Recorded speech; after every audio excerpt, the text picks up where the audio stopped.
वहीं बिहार कैबिनेट की बैठक से शिक्षक अभ्यर्थियों को मायूसी हाथ लगी है। शिक्षक नियमावली को कैबिनेट से मंजूरी नहीं मिली है। बैठक में शिक्षकों की नियुक्ति को लेकर नहीं हुआ फैसला। अभ्यर्थियों को थी 7वें चरण की बहाली को लेकर उम्मीद। तो ये बड़ी और अहम जानकारी इस वक्त की हम आपको दे रहे हैं। 7वें चरण के शिक्षकों की बहाली को लेकर कोई फैसला सामने नहीं आया है। आज सुबह 11:30 बजे जब कैबिनेट की बैठक शुरू हुई तो हर एक अभ्यर्थी इंतजार कर रहा था कैबिनेट की बैठक खत्म होने का, क्योंकि 7वें चरण के बहाली को लेकर कहा जा रहा था कि इसमें चर्चा होगी, मुहर लगेगी, लेकिन ऐसा कुछ नहीं हुआ। यानी एक बार फिर से शिक्षक अभ्यर्थियों के हाथ निराशा ही लगी है। वहीं खिलाड़ियों के लिए खुला ग्रेड 1 अधिकारी बनने का रास्ता। बिहार उत्कृष्ट खिलाड़ी सीधी नियुक्ति नियमावली पर मुहर लग गई है। मौसम को लेकर कैबिनेट बैठक में लिया गया बड़ा फैसला।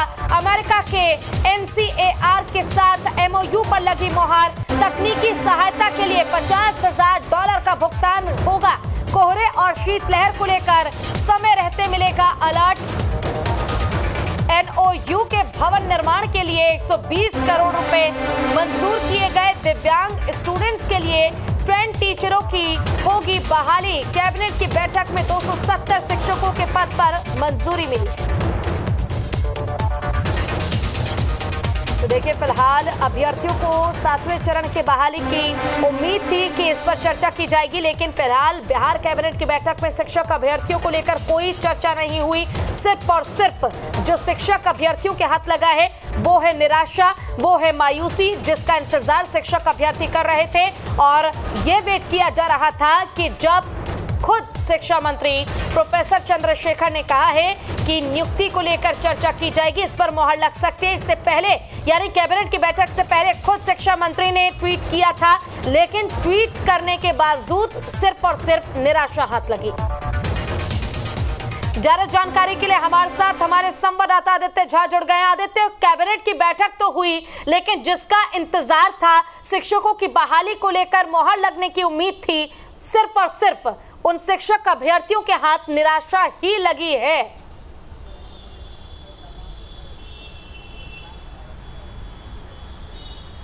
देखिए पूजा, जिस तरीके से प्रोफेसर चंद्रशेखर जो शिक्षा मंत्री हैं वो ट्वीट किए थे कि 7वें चरण की नियुक्ति प्रक्रिया को लेकर के जो नियमावली है उसको उस पर उन्होंने हस्ताक्षर कर दिए हैं। तो जितने अभ्यर्थी थे उनके मन में आशा जगी थी कि आज जो कैबिनेट की बैठक होने वाली है उस बैठक में उसकी मंजूरी मिल जाएगी और बहुत जल्द 7वें चरण की जो नियुक्ति प्रक्रिया है वो शुरू हो जाएगी।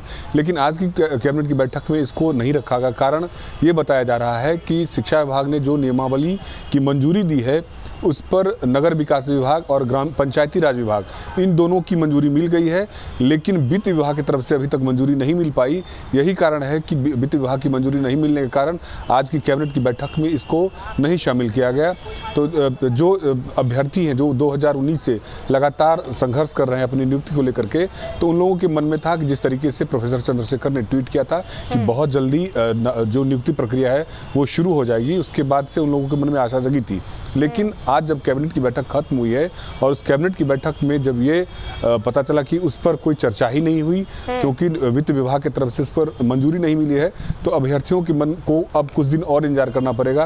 क्योंकि जब कैबिनेट में जब तक आएगा नहीं और वित्त विभाग की जब तक मंजूरी नहीं मिलेगी तब तक कैबिनेट में वो पेश नहीं होगा, और जब तक कैबिनेट में पेश नहीं होगा तब तक जो नियमावली है उस पर कैबिनेट की मंजूरी आवश्यक है, उसके बाद ही नियुक्ति प्रक्रिया शुरू हो सकती है। तो आज की कैबिनेट की बैठक में 28 एजेंडों पर मुहर लगी है, जिससे बिल्कुल।